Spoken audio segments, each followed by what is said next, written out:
in South Louisiana, anyone who's got allergies, take this. NAD is probably the biggest thing coming out right now on anti-aging. Normally, like when we're tight in here and you start getting that pressure and you're taking those joints and muscles through full range, this one feels almost addicting. So consistency over intensity. And then we're just going to roll up and down. It seems crazy, but when you go get massages and they're finding tightness in here, the first thing you need to do is start releasing this stuff. Kelly, thank you. You did the exercises last week and it helped a lot.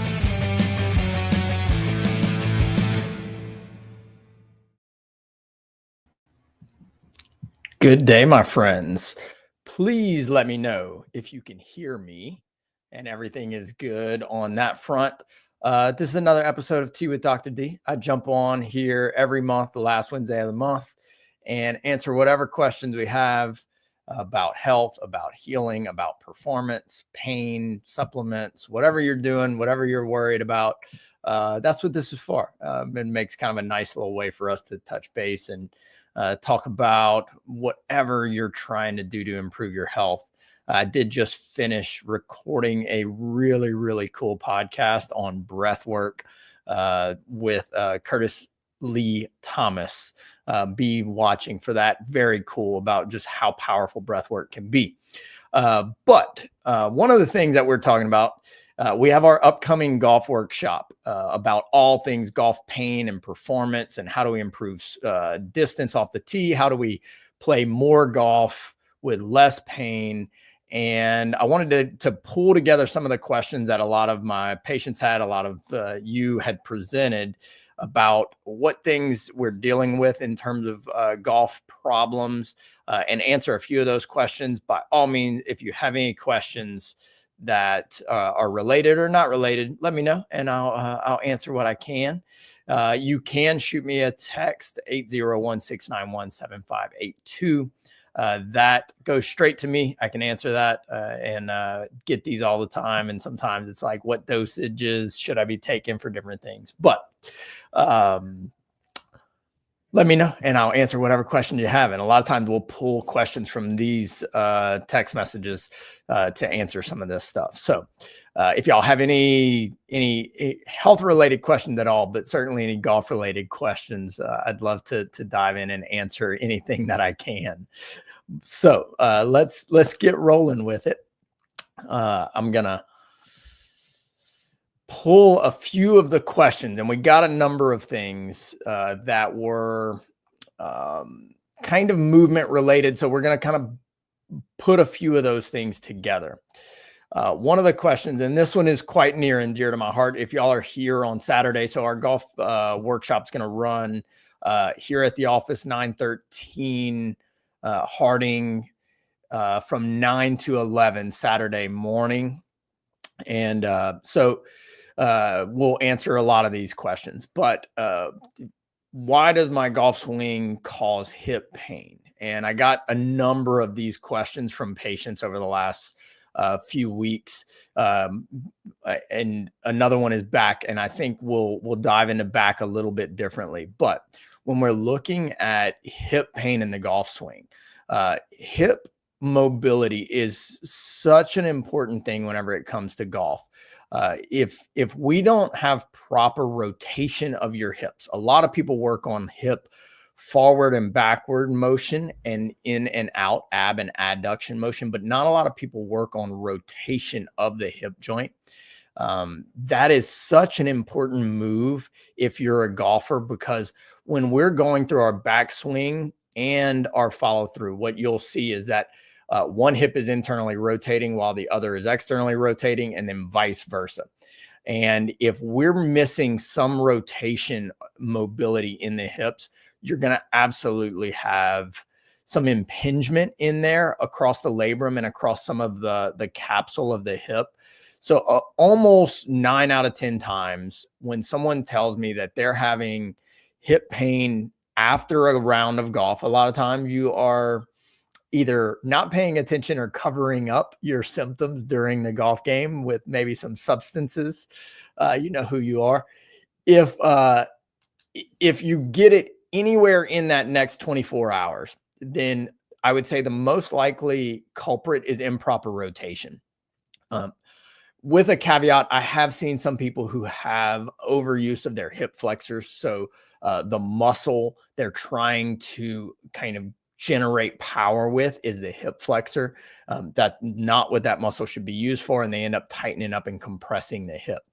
A lot of times during the follow through, that lead hip requires a lot of internal rotation. So we're really having to turn that hip quite deep, and it can put some stress on the hip joint. And if we're missing rotation on any level, then you're going to create inflammation. If you're hitting 60, 70, 80 shots with a few warm-ups, and you're repeating some faulty mechanics, then you're going to have some hip pain. And that is something that, you can change technique. We can limit that. You're going to start to limit your power, and you're going to start to limit your distance quite a bit to try and offload that. Or we can fix the problem. We can go in and actually change the hip mobility and what's stopping that hip from moving the way that it should. And now we don't have to deal with hip pain, and we improve distance by a lot. I'm going to use this as a caveat because I get asked all the time by like my 60 plus year old golfers of, I'm losing distance. What are the things that I can do to improve my distance off the tee? The first thing I tell them is hip mobility, because when you start to lose hip mobility, you start to lose motion, and you're going to start losing distance very quickly. We don't have the range of motion to make a proper swing at the speed that we want with the length that we want. And all of those things mean we're going to lose quite a bit of distance. So the first thing that I tell people if they are looking at trying to improve distance in their golf swing is that they want to improve hip mobility so that they actually have the range of motion and they can swing with the length that they want to generate distance off the tee for sure. So nice little way that you can improve your pain, but you're also going to improve your golf game just by improving the hip mobility in there. So hope that helps. I would spend time just doing hip rotation mobility exercises before your round. So before you get into a round, I would start working on it, go in and instead of getting up there on the course and like swinging for, 20 minutes and hitting a few bad golf shots. No, I'm just kidding. I would really spend some time being very serious about gaining some mobility in there. You'll notice quite a bit of difference in your ability to swing without pain and your distance if you put some work in on hip mobility, hip rotation, all of those things. So hope that helps you out. Let's see. What are the most common areas of pain for golfers? How do I know if my pain is normal or something more serious? So I'll tackle the last part. I think if anything persists longer than a little while, longer than a few hours, then you're probably dealing with some tissue stress or inflammation that is going to not be normal. If it's muscle soreness, if it's foot soreness, that stuff is probably normal enough that you don't really have to worry about it. You may want to get into like some tissue training and actually start adding to your routine, but I don't think it's something that you necessarily have to worry about. I think the most common areas of pain during golf that we see are certainly low back, shoulder and elbows, and a decent amount of wrist injuries. That's our highest. Probably I'll put together shoulder and elbow. That's our highest three areas of pain that we see: low back, shoulder and elbows, and wrists. Whenever we're dealing with those, I would say 80% of the time it's because their body doesn't move properly to make a good golf swing. Whenever we see that, that's something that is eventually going to stop somebody from playing and enjoying golf as much as they would like. If you look at some of these things, you're going to see that the biggest reason that people don't play more golf and they don't play longer is that they have pain that stops them from doing it. So when we study that, that's why people don't play golf longer into their life. And that's why they don't play more golf. I had a patient who was telling me a story about how he had retired. So he had dropped down. I think he was only working like 10 hours a week now. And he was all excited that he was going to be able to play a whole bunch of golf. And he was like, within a month, I realized that my body was not in shape for it. I was hurting way more. And unless I spent the time to get my body healthier, I wasn't going to be able to play hardly any golf. And so it's one of these things. If our body can't do the proper moves and get into the right positions to make a good swing, that's not technique. That's not what the golf pro is teaching you. Then you're going to have trouble breaking down tissue throughout the swing.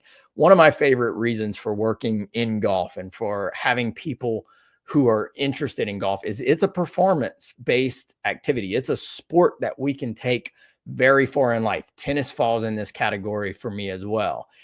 If we get healthier to be able to play more golf, as a byproduct, we're getting our body healthier. We are improving our strength, our power, our endurance, our mobility. And that's going to serve our golf game or our tennis game, but that's also going to serve our lives. We're going to live a healthier life if we are being more active and taking care of our body.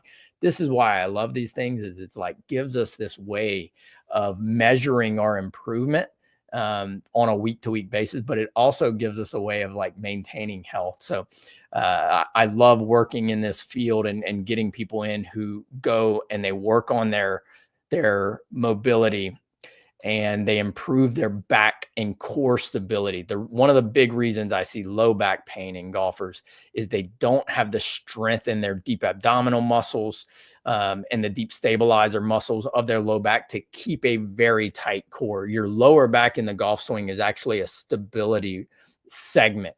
And we need stability. We don't need a crazy amount of motion in your lower back. So people who've had back surgeries, I got a bunch of questions on those.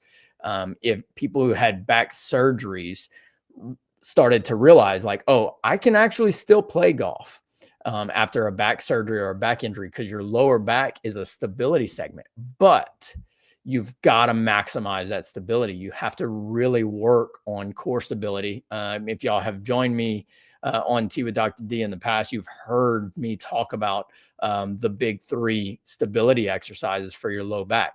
Every golfer should be doing those every day. The bird dog exercise, side plank, and an abdominal curl up. If you want to play good golf, you should be doing those 3. Certainly after you've had a back surgery or a back injury. It's going to create stability in your lower back that allows you to maintain stability through the golf swing. So very, very helpful during that process so that you can avoid pain through that. As you continue to play more golf, or you continue to work on other areas of your game, if you have back stability, that allows you to, let's say, regain hip mobility to increase distance. But if you don't have that stable segment on top of the hips, you're going to have trouble with it. To go into distance again for a second, because we all do like that. What I often will have people do is, if you improve hip mobility, you're going to improve distance as long as you have back stability. So we got to check that part.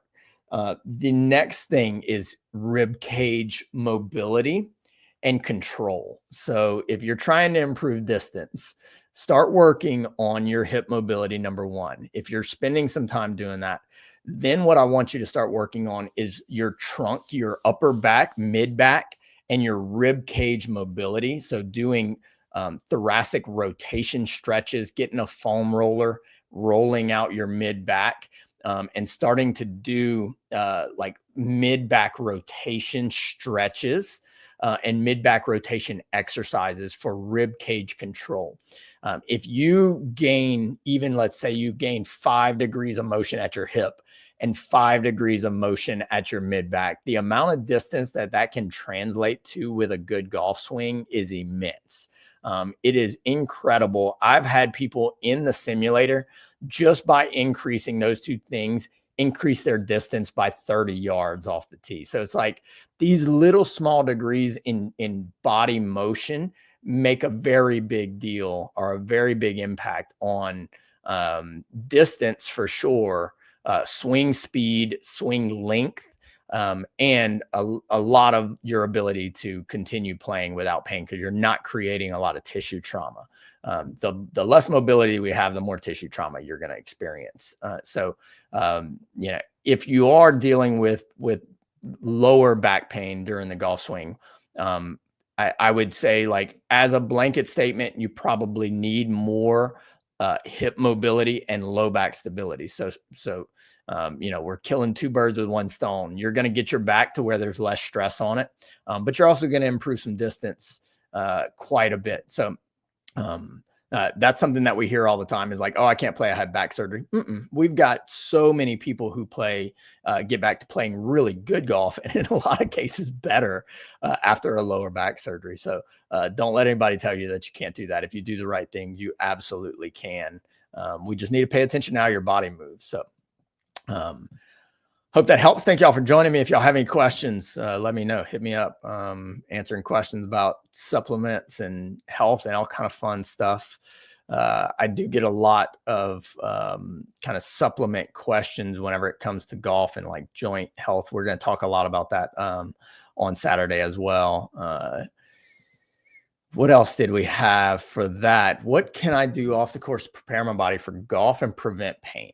I mean, look, this is, going back to my patient who was telling me he wanted to play a bunch of golf when he retired. If you're not taking care of your body, you're not gonna be able to play a lot of golf. It's a sport. So I think for this, some of the like leading things is like keep inflammation down. Make sure that we are eating well and hydrating. I think if you start to see yourself, and this is a really powerful thing, as an athlete. I know that some of you golfers don't like to think about that. Like, oh, I'm having a few beers out there. If you start to think of yourself as an athlete, what would I do to prepare my body to play golf 2 times a week, 3 times a week, a few times a month? That's going to kind of lead to some different activities. You're going to take mobility seriously. You're going to take strength and stability seriously. We want to make sure that we're getting rest and recovery after our rounds. I absolutely love the golfers. We've got a group that show up and they do cryotherapy after their big golf rounds. And so that's a really smart thing to do. I'm putting my body through a little bit of stress. I'm moving in some different ways. I don't want that stress to accumulate. I think learning what your problem areas are might be the most important physical thing that you can do. For me, it's hips. If I don't take care of my hips off the course, then I'm going to be limited really quickly by how much pain I start to generate in my hips on how much golf I can play. So I think getting a good physical golf handicap, this is something that we talk about a lot. Can your body move the right way to create a good golf swing without pain? And learning which of those moves. We take people through the full physical assessment. So we check every motion that your body needs for golf. And then basically we give you a golf physical handicap. Here's what you're missing. You've got some hip issues. We've got some back or neck issues. These are going to lead to problems. You need to take care of those off the course so that you have better performance, but you can also play more. And guess what? As a trick, wives, if you're listening to this, they're getting their body healthier in the same process. They just want to do it because of golf. Maybe I'm okay with that. As long as we're getting healthier anyway, maybe we're playing a trick on people of making their body healthier and less pain by improving their golf game. So who cares? Is my thought with that. Yeah, I've had patients who are like, I won't come and get treated for this like debilitating foot or back or shoulder pain, but if I do the right things, I can reliably increase my distance by like 20%.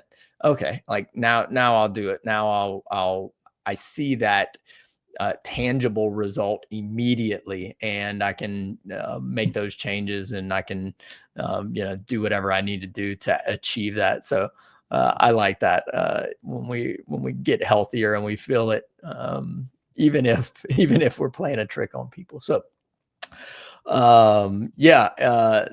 do those couple of things. If y'all have any questions, let me know. I'm really excited to get this program going and get you in, get you healthier. I think it's just one of the more powerful things. Myself, Dr. Jay Ashley, Dr. Jordan Terry will be running through that. If you know anybody interested in their golf game, distance, pain, they haven't been able to play very much because of pain, get them in touch with us. We'll be doing kind of the intro workshop this weekend, 9:13 Harding Street in Lafayette, 9 to 11. It's open. We do have limited seats left, so make sure you reach out to us if you do know somebody that wants to get in there. But we've got some great little door prizes and stuff. But I think the education of how could you achieve a lifetime of like playing pain-free golf, and know what your plan around that is, that's the gift. That's the real kind of impact thing. And I think everybody will leave with some great stuff on that front. I know I got to a point where I was like, physically can't do it. Physically, I was going to never play golf again if I didn't get some of the physical necessities of a golf swing fixed. And I was blown away by how much that could impact how I felt within a really short period of time. So hopefully this impacts you or your loved ones. Ladies, we want y'all involved in this too. I think y'all are more flexible and y'all can get away with a few things. But every time we've worked with a woman on this front, they talk about how much better they feel playing golf, how much better their distance is, and just understanding what to work on. So this isn't just for guys at all in any stretch. Young golfers for sure, knowing this ahead of time before we start to create some bad movement habits. This isn't like anything that we're doing to try and give like, actual like golf instructions. This is preparing your body to make a really good kind of swing body connection so that we don't have injuries, we don't have pain. And yes, it does improve some performance because your body, your golf machine, your body works better in that. So what else we got? Coming up, we're ramping back up some podcast stuff. So I'm excited for that. We've got some great new programs that we got going on at the office. If anybody needs any regenerative stuff, I know we got some questions about laser and all those things last time. If y'all have any other questions, I can help you out in any of those things. We had a bunch of y'all do fasting and Prolon over the last few weeks. Very proud of you. Doing that every quarter to change your health, to change your inflammation, to change your cancer risk and disease risk. I'm really proud of y'all for doing that stuff. So keep it up. We're here to help any way that we can in terms of health, golf, tennis, recovery. And if you need anything, I'm here. Again, you can call the office 504-5144, or you can shoot us a text 801-691-7582. I hope y'all have a fantastic day, and I hope to see some of y'all out here on Saturday. So y'all have a great one, and we are almost to May, guys. I know this is crazy. So all right, everybody, y'all have a great day.